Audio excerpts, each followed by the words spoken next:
When a person begins to follow the path of not practicing what they preach, kitmanul ilm, concealing their knowledge, tahriful ilm, changing of a knowledge that Allah warns about inside the Quran.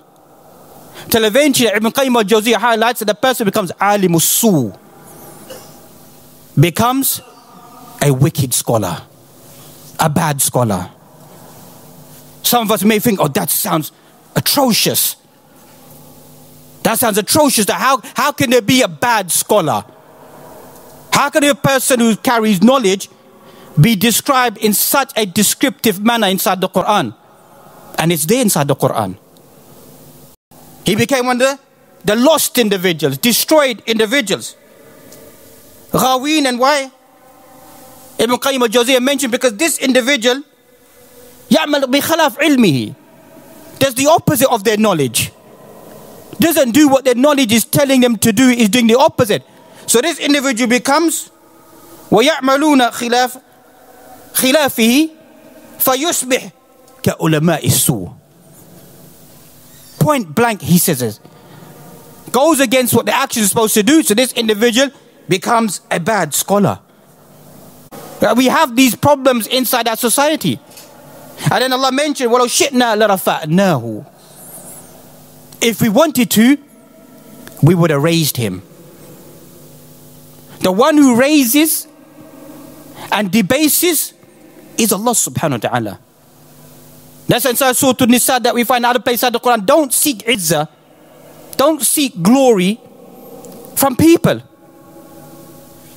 You seek it from people when honor and glory lies with Allah subhanahu wa ta'ala. That's where a person should seek it. You shouldn't seek it from people. أَيَبْتَغُونَ عِنْدَهُمُ الْعِزَّةِ.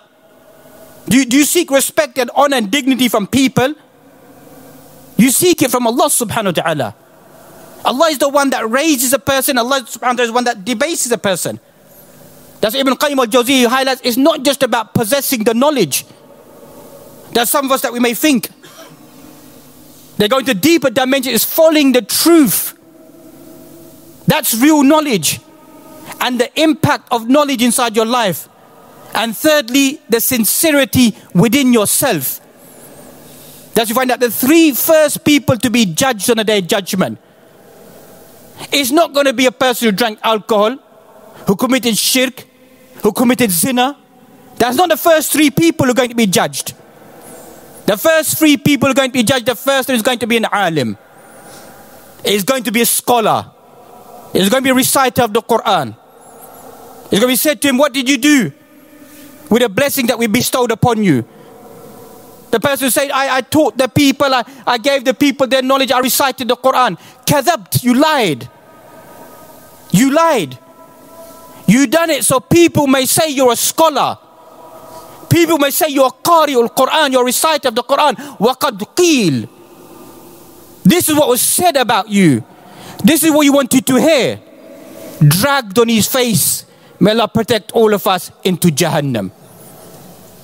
Then he had the two, a person who gives his wealth in the way of Allah subhanahu wa ta'ala, the person who strove in the way of Allah subhanahu wa ta'ala, but that can be left at a later stage. But this is the prime individual of being disgraced on that day.